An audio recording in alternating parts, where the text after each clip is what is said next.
Hello, everyone. I'm Steve Muzzy, Senior Manager of Climate Programs at Second Nature.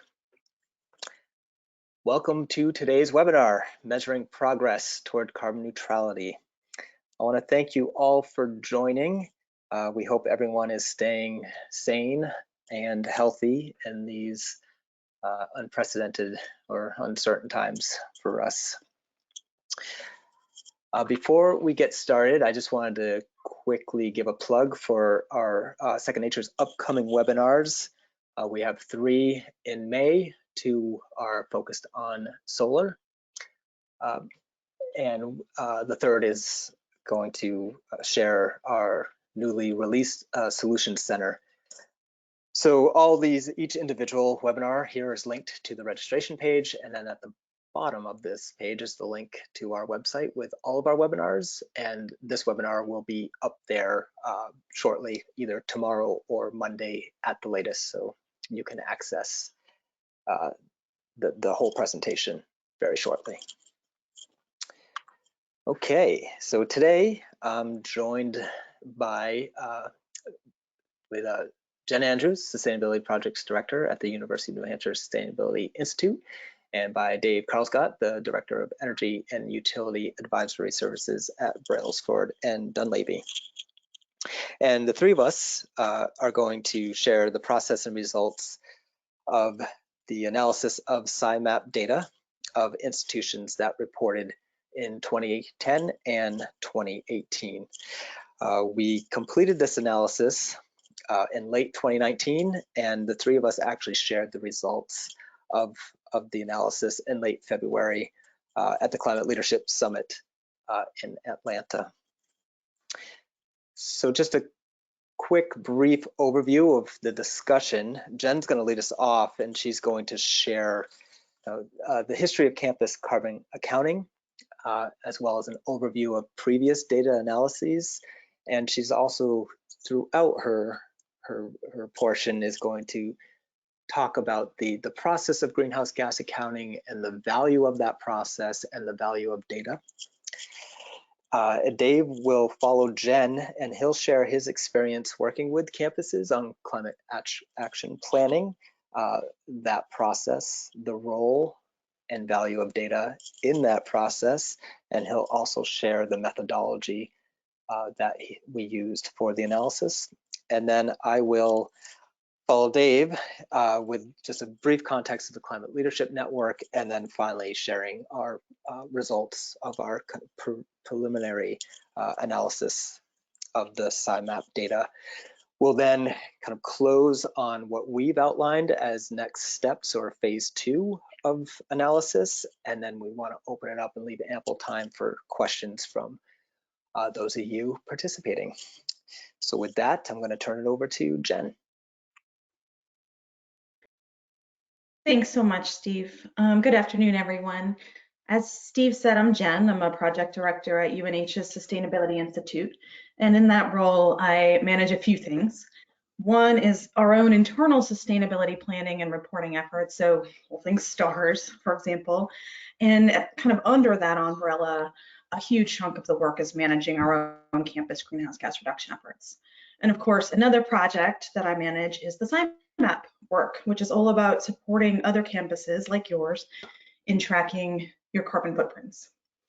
Before coming to UNH, I spent 13 years at a small climate-focused nonprofit where I got to work on a number of earlier campus carbon accounting tools and in support of early climate action networks, both in higher ed and kind of in other sectors as well. So in other words, like many of you on the line today, I started working in the sustainability and higher education field before it was a field as such.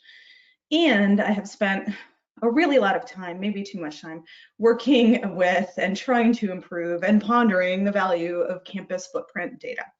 So I'm really excited that Dave and Steve and I are able to share some analysis and findings today. And I'm really excited to reflect with you all on the value of our collective reporting and data efforts. And to facilitate that reflection, I'm going to set the stage by telling you the brief story of campus carbon accounting and reporting. Steve, do you mind? Next slide, please. Thank you. So for today's purposes, I'm going to begin the story at the turn of the last century, though, of course, this week's reflection on the 50th anniversary of Earth Day has certainly helped me appreciate that there were decades, of course, of amazing leadership and partnership and exploration that set the stage for the story to start here. Nevertheless, I'm going to start year 2000, and I'm going to tell you the story from the perspective of my personal experience. And I hope those of you that have been part of this history, which again is many of you, will bear with this sort of personalized viewpoint and also perhaps enjoy a very quick trip down memory lane. So with that framing, the first decade was one in which campuses across the country began developing networks and frameworks and tools to support individual campus leadership around climate change. In the fall of 2000, the US Senate was being asked to ratify the Kyoto Protocol, which was the international climate action treaty that had been negotiated in the late 90s. And there was debate then as to whether the goals were achievable or too economically detrimental. So of course, this is a debate we've been having ever since, unfortunately, in many corners.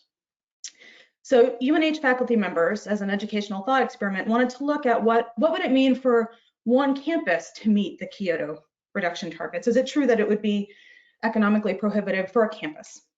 And determining what Kyoto scale reductions would mean or look like for UNH required, first of all, a campus level greenhouse gas inventory. And that sort of campus level carbon footprint hadn't been done before. So there were precedents and there were some methods from the IPCC for national scale inventories, country scale, but not for quote unquote entity level ones, campus or business or whatever. So the newly established at that time UNH Office of Sustainability, which was one of the first campus sustainability offices in the country, partnered with a tiny climate focused nonprofit startup, wasn't even 6 months old, called Cleaner Cool Planet, to support a graduate student in a project to attempt such a campus level greenhouse gas inventory. And in early 2001, CACP brought me on as an intern and as employee number 3, and I quickly got pulled into UNH, that footprinting project, which expanded almost immediately because, of course, UNH wasn't alone in seeing the value in this kind of an exercise. So over the next 3 years, Cleaner Cool Planet worked with about a dozen other schools across the Northeast to support them in doing this kind of analysis and using what we were collectively learning to refine a template for campuses, which ultimately would become the freely available and supported by Cleaner Cool Planet tool named Campus Carbon Calculator.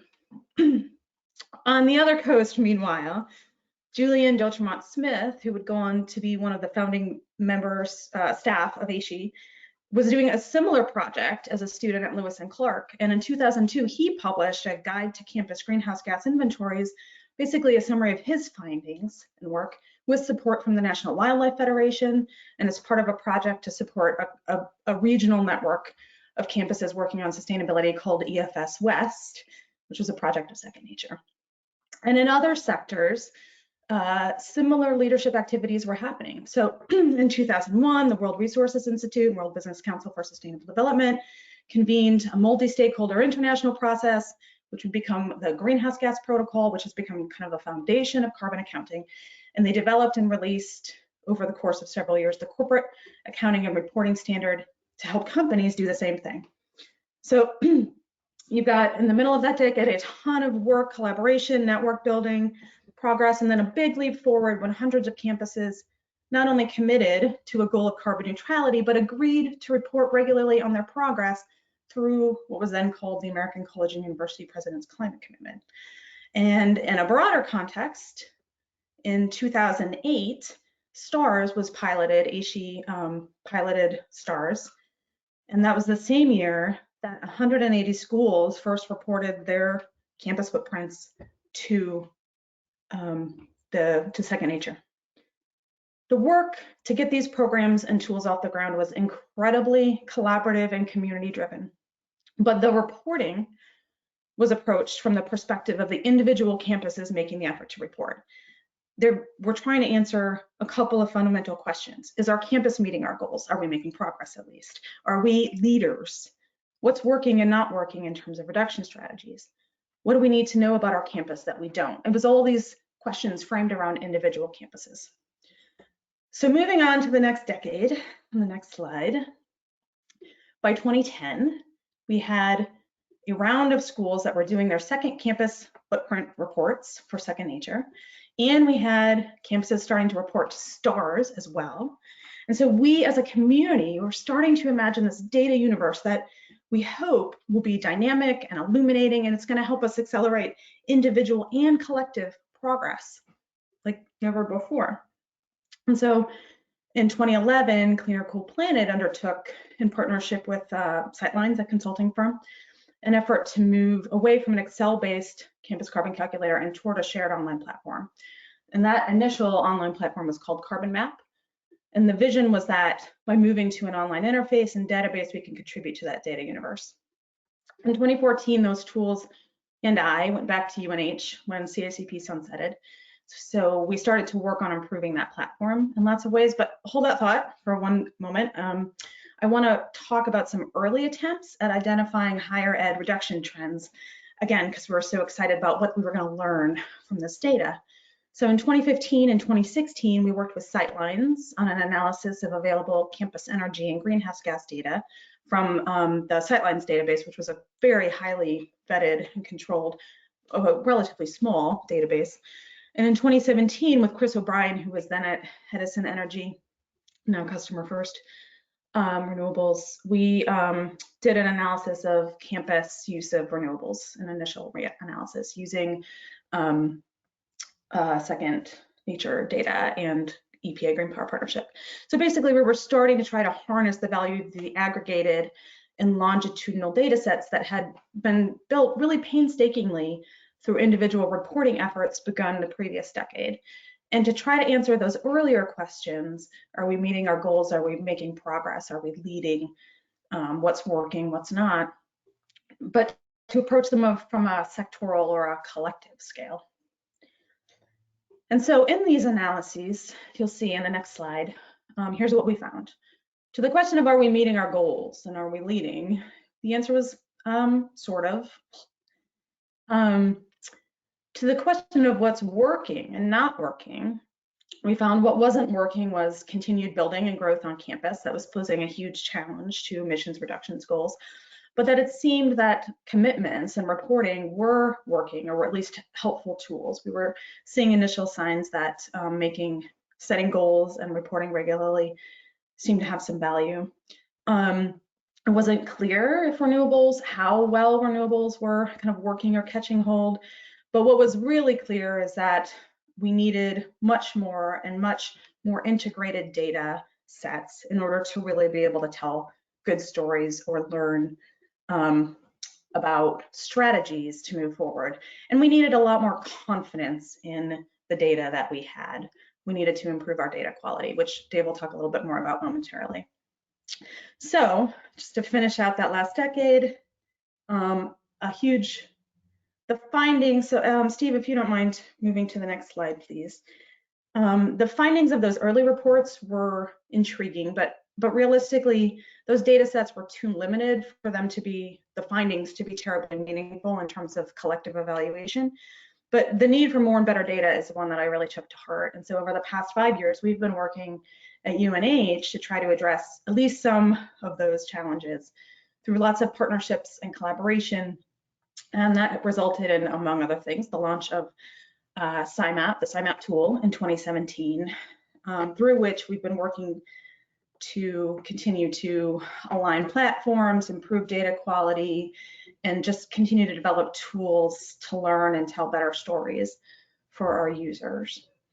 If we go to the next slide, SIMAP, as many of you may know, of course, oh, no, one back, sorry, Steve. We're super old school today. we've got one combined slide deck, so Steve is kindly doing the honors.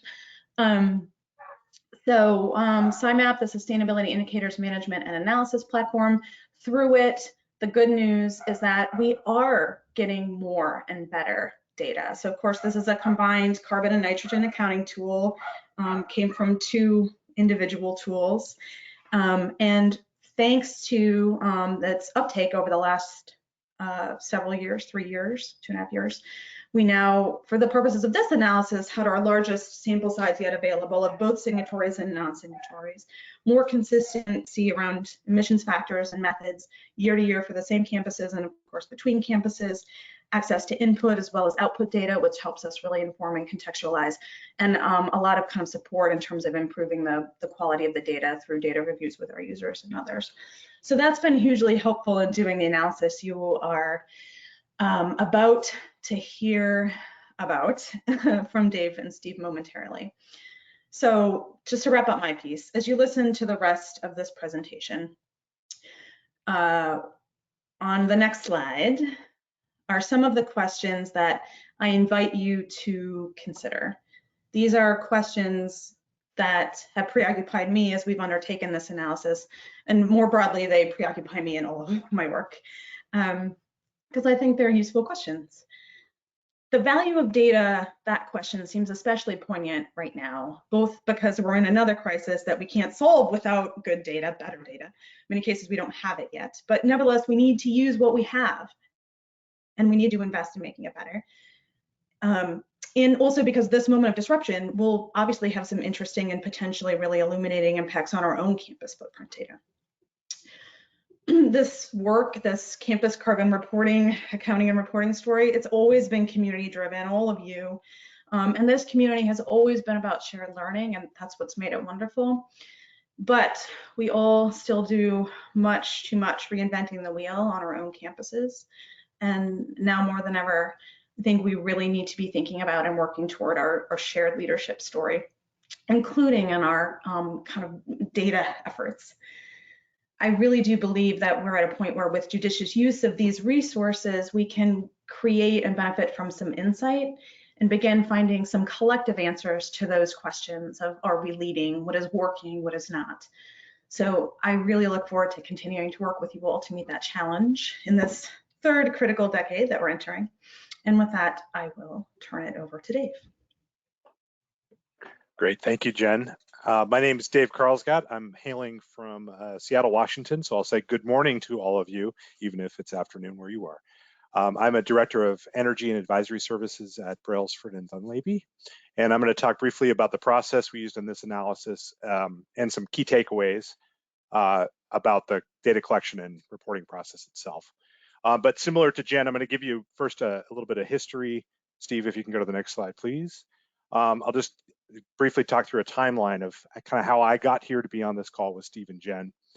So back in 2006, back in the early days of the ACU-PCC, or the American College and University President's Climate Commitment, I was a software developer.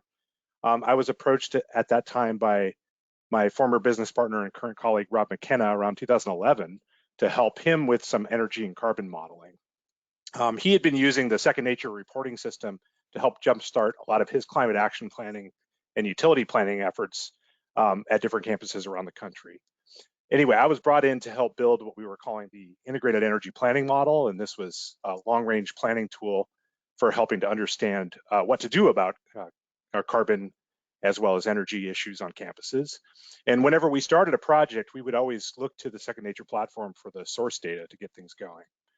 So around 2015, we actually reached out to Second Nature and said, hey, we're using this information. Is there a way we could partner together?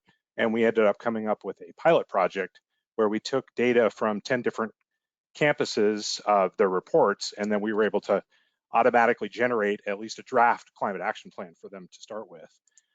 That led to a model we developed that eventually evolved into something we rolled out to the University of California system. We're continuing to work with them today.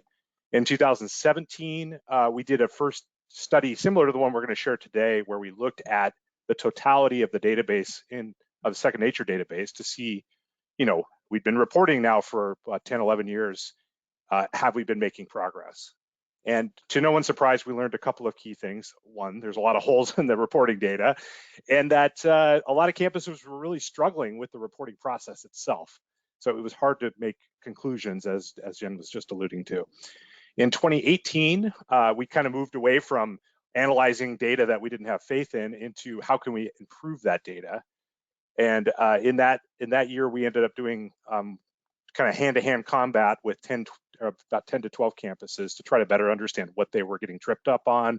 We developed some different visualizations for the reporting data to try to help people see it through time. And that led to some collaborations with the SCIMap team. This last year, we undertook the analysis we're about to show you. And one thing I'll note is most of this work we did under a company called Fovea, which was recently acquired by Brailsford and Dunlavey in February of this year. So next slide, if you would, please. So methodology, just to put some guardrails around this, we limited this analysis to just data in the SCIMap system. So if you're not using SCIMap, your data was not there. If you were using SCIMap, your data may be there. We as a consultant, we were provided anonymized data, not the actual data. So we worked with the SCIMap team and Second Nature to kind of synthesize the data sets together. We had to overcome a handful of data issues. Not every campus reports every year, so we had to do some things to kind of fill in the gaps between years. We were limiting our study to just people that had reported at least once since 2008, and I'll talk a little bit about that in the following slide. And we had to differentiate between zeros, meaning people had reported zero for a category, versus people that had just literally not reported anything for that category, which caused us some challenges to overcome. We also had to do some just basic data cleanup and normalization. There were campuses that had, put watts instead of megawatts and things like that, which really threw the numbers off. So we had to do some just basic cleanup to clean things up. Next slide, please. So some visuals just that came out of this. There are some messy data out there. A couple of examples. The one in the upper left. This was a campus that reported some scope 3 emissions in 2010. Again, in 2014, they reported scopes 1, 2, and 3. They reported 0 in 2015 and then more in 2017. So that, using something like that's a little bit messy. So you can see why we needed to clean things up. Some of the other examples you can see, that are a little cleaner. The one in the second top row is, you can see a little more consistent.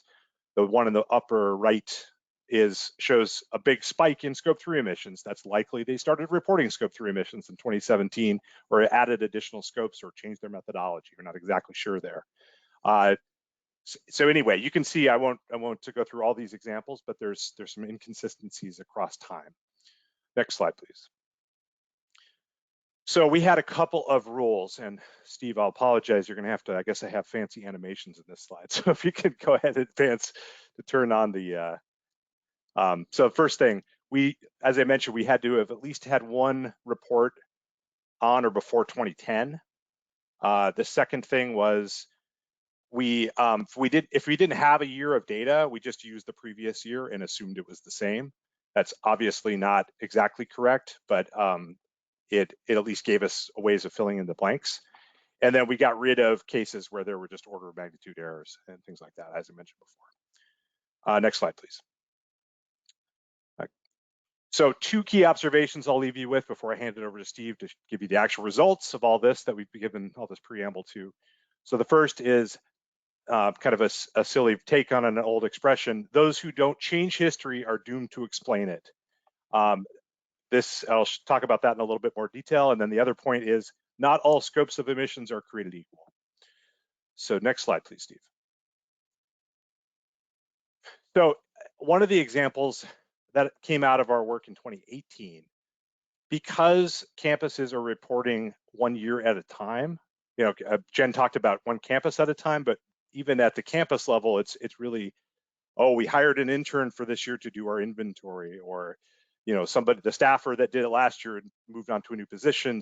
And I can't trust their numbers because I can't find their spreadsheet or whatever. But what happens is people were reporting year by year by year, but they were never going back to synthesis or to align that data with the changes in methodology or different scopes that they decided to report. So the one on the left shows a campus that had done maybe some deep study in 2009 to figure out their commuting emissions, for example, but then just didn't report it the rest of time. So that makes for a pretty unusable history of their emissions.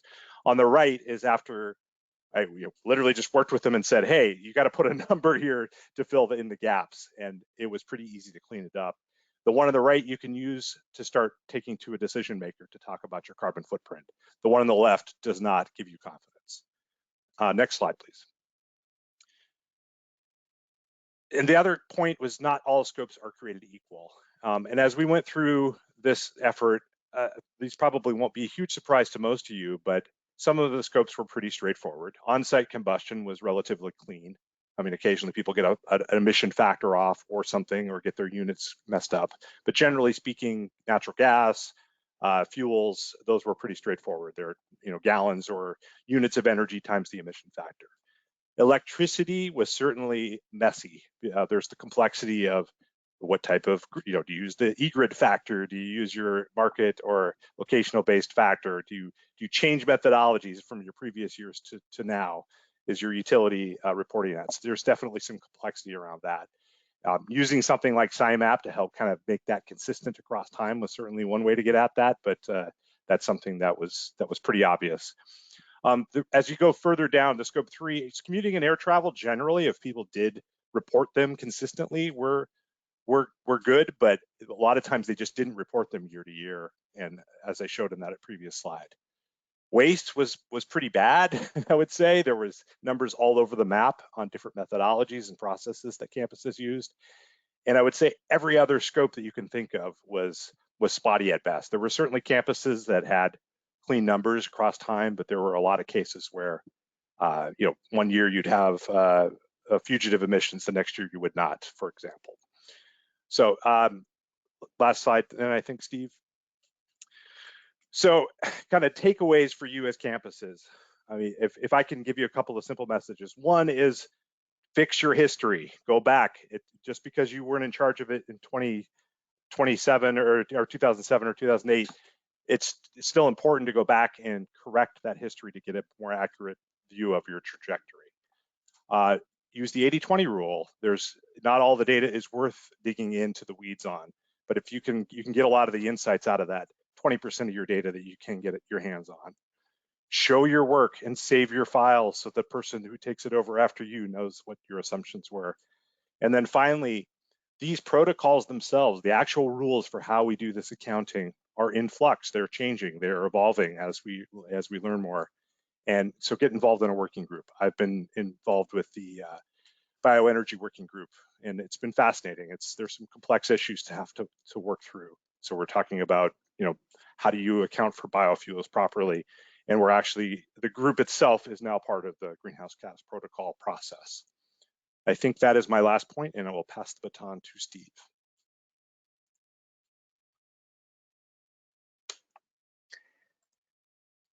All right, thanks, Jen and Dave. I really love the historical context. I truly do. I'm not making fun there. But I think it's an important illustration of, even in 20 years, it's still fairly nascent, and that it continues to evolve, the greenhouse gas accounting process. So to be flexible and adaptive and always learning is extremely important.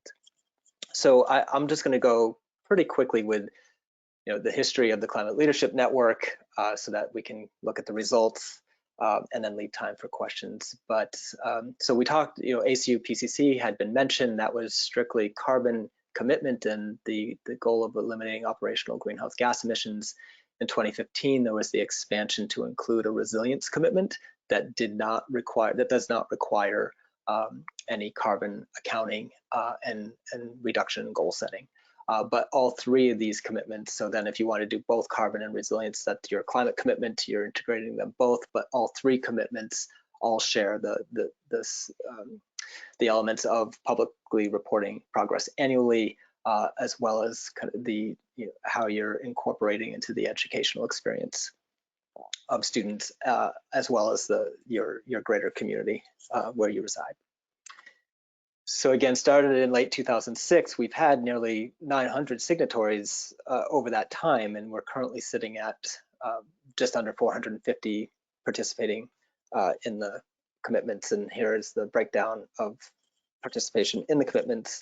Carbon is still the most widely committed to option. But illustrating this because one, we're about to show you the biggest pool of analysis that we've had of campuses, signatories and non-signatories, but that's only 170 campuses. You know, we've had nearly 900 signatories since this initiative started, and then of course there are 4,000 institutions of higher learning in the United States. So we still have a very small sample size of the sector that's really actively pursuing decarbonization.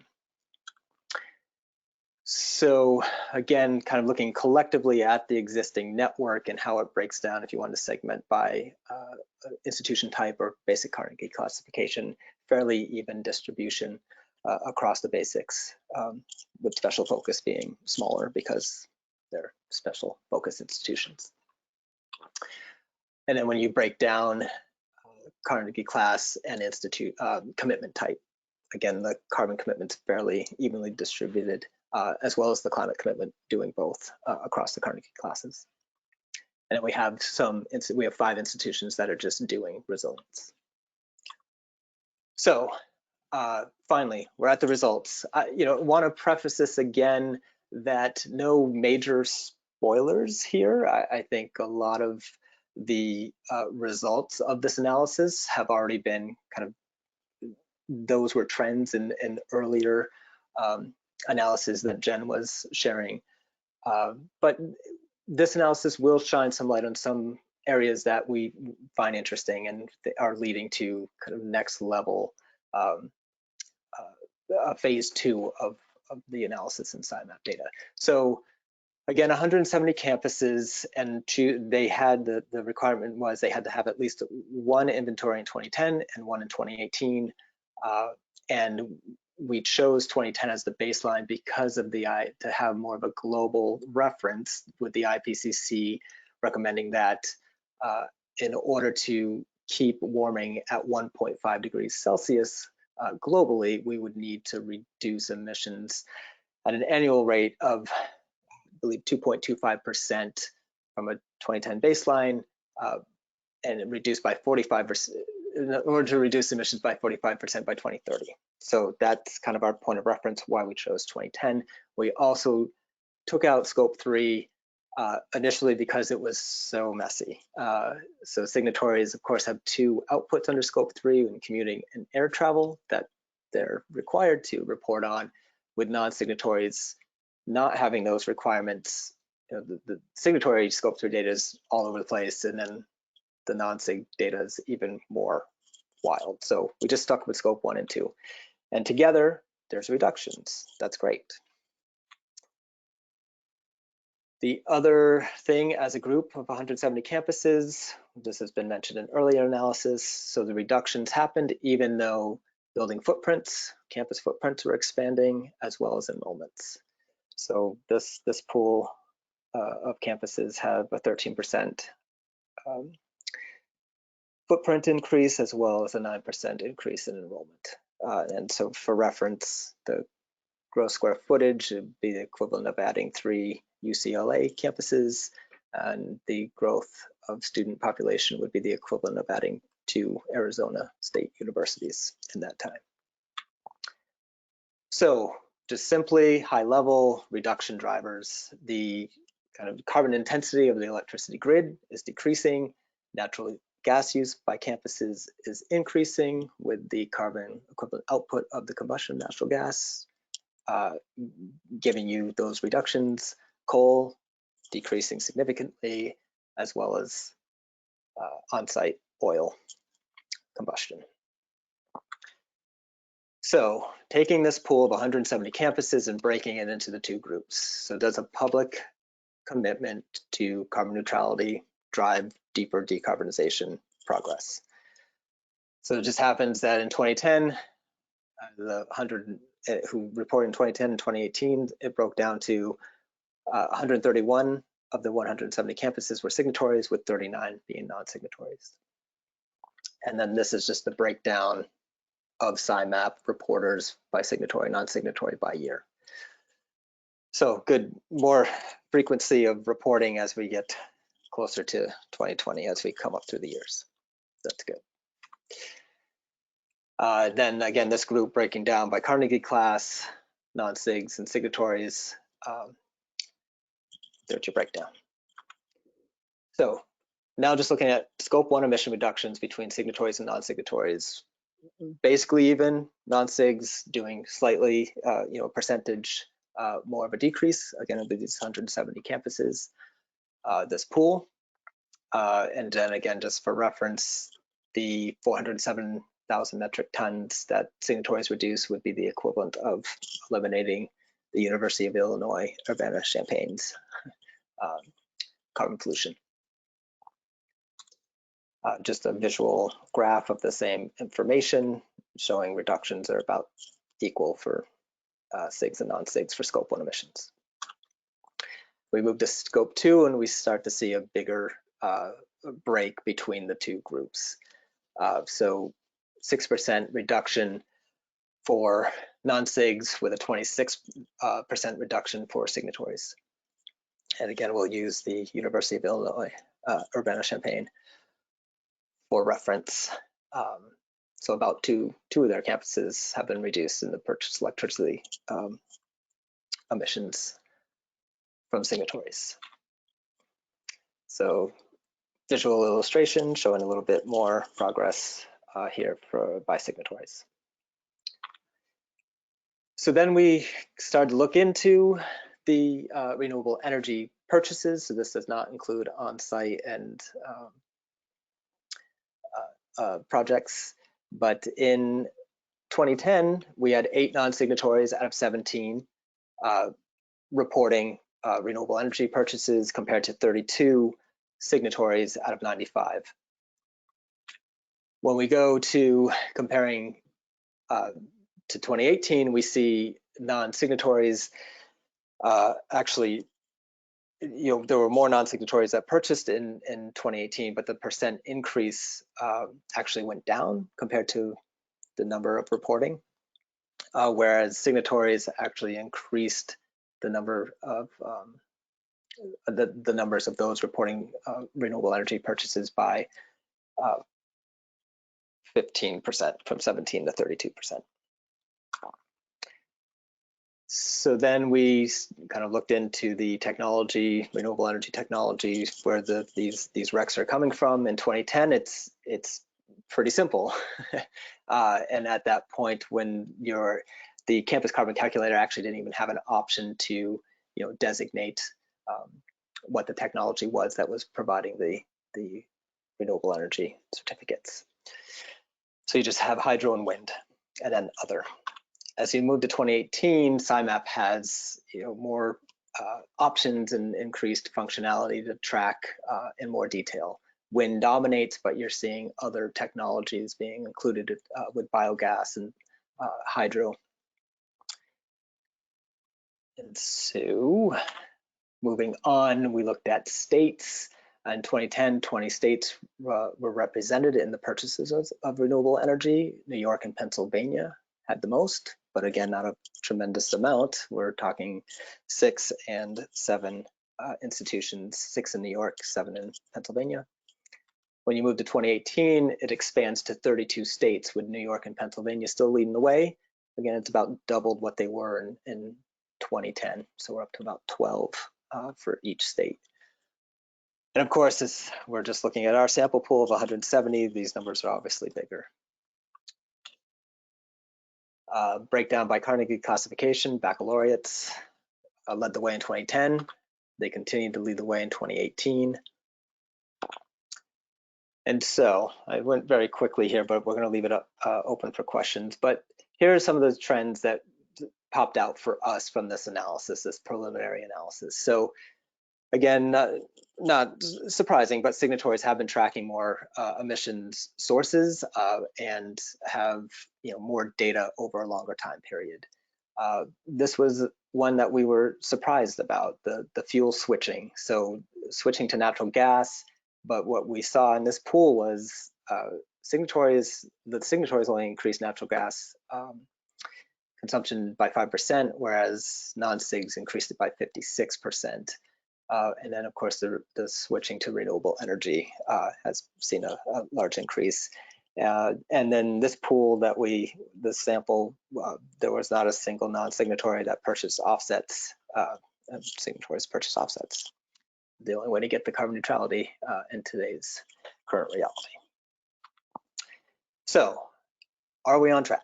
So again, using 2010, if we need to reduce by 2.25% annually in order to get the 45% reduction by 2030, signatories are just above it. According to this analysis, non-sigs are a little behind. So we're making some progress. So then here are some of the areas we would like to expand, and ideas for phase 2 would be the inclusion of 2019 data, which is coming up for Second Nature signatories is May 1st. We've been talking to many of you.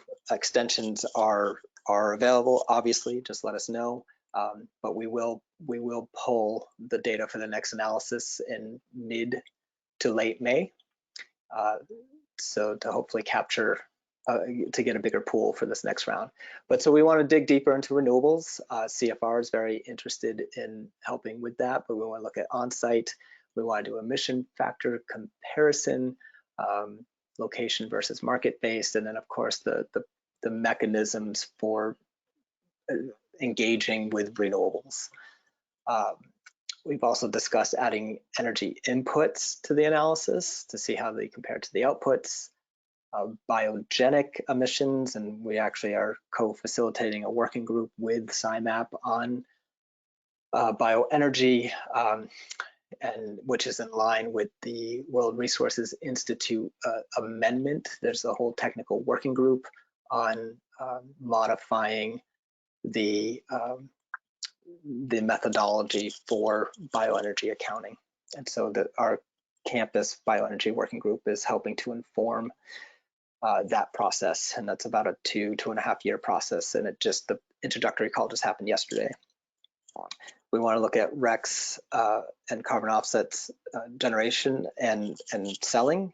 And then of course, dig into scope 3 under some of these topics. So with that, we want to open it up to questions. Devin, what's the best way for us to do that?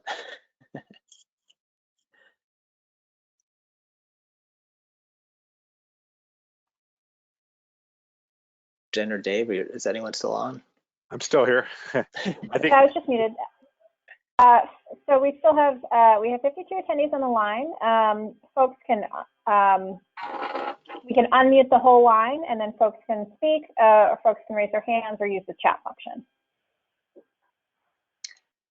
Okay.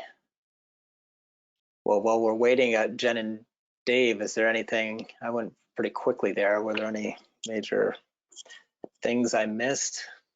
I'll seed the conversation with one comment, which is we were talking before we got on this call about kind of the parallels between COVID and greenhouse gas issues. And it was interesting, we were talking about the idea of additional information and what's most important, and how, there were some similarities between the limitations we have on COVID-19. An article this morning about how Seattle probably had 10,000 people that were affected that we didn't even know about, or something like that. But using the data we have versus using the data that we wish we had, and sort of where does that fall? So anyway, there were some interesting things to get into there. But just done pausing so somebody else can ask an actual question instead of me filibustering. So Devin, I'm unable to see the questions in the chat. Yeah, I can read them. So first one is SIMAP planning to launch its project-based tool on a cloud-based platform? I'm sorry, is SIMAP planning to launch what? It's projection tool on the cloud-based platform. Yes, okay, so that has been on our wish list for a long time, and we still want to see it happen one way or another. That said, I think there's a lot of efforts to develop similar tools. I'm thinking about GRITS and the GRITS goals platform that I know is under development, and kind of previous tools that have come before. So what we're doing is thinking about how we can either create that functionality in SCIMap or partner with and link to another platform to send the data back and forth kind of seamlessly, you know, without adding cost or impediments to users. We just don't want to recreate the wheel if there's something that folks are already using. So that was a really long answer to a simple question. Not in the next 6 months, but yes, somehow. Are there other questions? Next question is it fair to say that scope 1 and 2 are the only really reliable data that stakeholders are looking at? I think it's fair to say it's by far the most reliable data. And then for some stakeholders, they have pretty reliable data for things like commuting and business travel, and others don't. We didn't talk about it, but we've been co-facilitating a commuting working group over the last year, I guess, and with you know, a dozen plus universities around the country who've developed a set of recommendations that are now actually out. We're in a comment period. We've asked for comment. And if you're interested in commenting on the materials and recommendations that that working group developed about commuting data, we would love your input. There's links on both the Second Nature site and the SCIMap site. So I guess I think there's we have good enough, many of us have good enough data. No one has perfect data. Some of us are still struggling. So I think one of the things we're hoping to do over the summer is to be able to have a better answer to that question. Let me speak to that too. I think it's becoming more clear that a lot of campuses are bifurcating their commitments to being like a scope 1, 2 commitment, and then a scope 1, 2, and 3 commitment, and having different time horizons under which they address those. I think that's healthy because it's just like, as I mentioned earlier, it's easier to get at the scope 1 and 2. There's more straightforward ways of calculating it, monitoring it, just because the underlying data itself ties to somebody's bill, or there's actual financial accounting processes underneath to give you the credibility in it, where the other ones are just by their very nature going to be estimates. And so it comes down to, like, when you're measuring it's one thing, actually mitigating it is something quite different. Are you going to literally change the transportation system in your city to address your scope 3? Yeah, that's not really practical, but would you buy offsets to offset that in the short term while that transition takes place? Maybe, but are you going to pay the same amount for an offset for a thing you have no direct control over versus something that you do have direct control over, like your central plant? And so I think there's I think to Jen's point, it's like there's different levels of quality of data out there. And my recommendation is just continually try to make it better and understand what it is and what it isn't. Yeah, it's not a grade and it's not a literal score, it's a queue. And a lot of us have good enough data to point us in the direction of what our drivers are. And that's true on the food side too, which we haven't really talked about yet. And that's more than enough. We're working on expanding scope 3 reporting capability this summer, because I think it's really important to have decent order of magnitude scope 3 data as opposed to like perfect scope 3 data. But if we don't start trying to measure it, we're missing a lot of opportunity to have an impact, I think. So I just think we have to start thinking about the scope 3 data differently. Somebody had asked the question if this webinar is being recorded and will be distributed afterwards. The answer to that is yes. It'll be available on the Second Nature website under resources, and it'll also be distributed after this recording. Our next question is, how should we think about our emissions for this fiscal year given the campus closures? It will obviously be an outlier in our history. I think it's just that. Think of it as an outlier, and you think about it from a perspective of what can we learn with these different circumstances?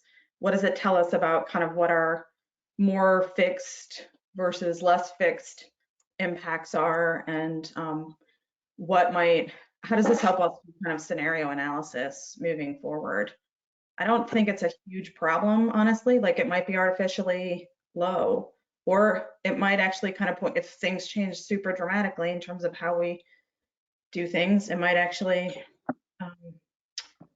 end up being a new baseline for a lot of people in some ways, or at least, kind of pointing in that direction. We were joking about it being the extreme case of how far can you take a telecommuting scenario. Obviously we've hit the maximum when everybody's telecommuting. So the other thing I would say is it's not all that different than, say, a polar vortex year for a school that's in a colder climate that all of a sudden has a really, really cold year where they burn a lot of extra fuel. And I think what it's going to look like on 5 years from now is you're going to look back at your carbon inventory, you'll see a big drop this year. You'll have to explain it. So back to my earlier point about, those who don't change their history are doomed to explain it. You're going to have to explain this year because it's going to look different. We also, in preparing for the webinar on this topic, we were wondering if there may be potential opportunities for restructuring energy purchases, and if there might be an uptick in more natural gas consumption if you can extend your term and lock in a lower, campuses can lock in a lower rate, which would be interesting. And with the fuel switching to natural gas, the trend we saw between signatories and non-signatories, and the assumption is signatories are having deeper discussions about natural gas and how it, although it may lower your emissions output, there are other negative impacts of supporting that industry. I've also heard people talking about the renewable percentage is likely to go up at a grid level because the things that get turned off first typically are, the coal plants, for example, have a higher marginal cost. So when you don't need the electricity, they'll lose the bid when they're bidding into the wholesale market. So the net effect will be you're increasing percent renewable overall because more of there's just a lower denominator. So it'll be, I think it's going to be interesting to see how it plays out, but I think it will be, it will definitely shift and kind of be an inflection point in the data for sure. Mm-hmm. What advice would you give to schools that are just starting this process and some tips on what they should do to keep their data organized? Good question. I would say, certainly try to use something like SCIMap or a process that is not you just starting it from scratch would probably be the most important thing. We also developed like a guidance document in our 2018 data set, or in our 2018 pilot project, that we can include in some of the resources that give some starting points. Talk to other campuses. You're not the first one to have to go through this. Some of these things are really straightforward to do. Some of them are, you're going to have to get a lot of people on board to find a data set that you can believe in and come up with a methodology, and you probably weren't going to get it perfect the first year or two, and that's okay. Just know that going into it. Yeah, I would just echo, there's so much guidance, so use what's out there. Use the resources on the SIMAP site, even if you don't use SIMAP. Document the heck out of everything. Use the consumer working group, the commuter working group. We have data collection templates that we created, which represent what more than a dozen campuses have learned over 10 years about how to do that. So use those resources. And use other people too, right? Like reach out to other campus colleagues at different campuses. Looking at somebody else's data and helping them is a lot more fun than struggling with your own sometimes. So, get some other people to look at it outside of your organization. Do the GHG rejections that Steve referenced include offsets? I don't think so, right? That was gross emissions. Those were gross. Yes, they did not include offsets. They're really, and the total of offsets ended up being pretty small in the big set. Very small. Yep. Yeah. Can you actually, Steve, would you mind flipping back to, I think kind of leaving people with the numbers, the summary of the numbers on the previous slide might be useful. I think this is like Which a really powerful takeaway that we couldn't sort of say enough.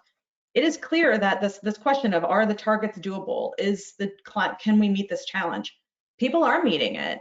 Campuses are meeting it, but not everybody, not nearly enough.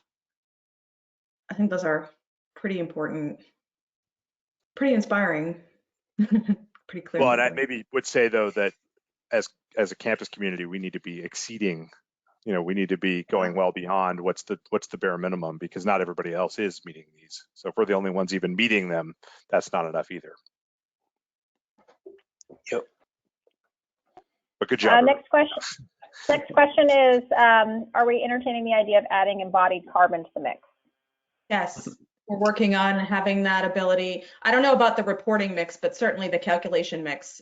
We should have a prototype of that available for SCIMap by the end of the calendar year. And on the bioenergy working group, that's part of our conversation too, because it's starting to become a little more sophisticated in how you think about these things. It's not just what happened this year, but also where it's using more advanced accounting techniques, like the difference between a balance sheet and a profit and loss statement. We're starting to get into some of those questions, so it'll be interesting to see where that goes. Excellent. So it's 2 right now. We could probably take one more question, Devin, if there is one. Yeah, there's a question comment here. It'd be fascinating to see emissions per square foot between signatories and non-signatories, as most campuses consider to grow, sort of seeing that difference. Would any of you like to comment on that? Do we have that? We could calculate ran those that pretty numbers, easily. but we didn't put them in the slides. They'll be in the full report.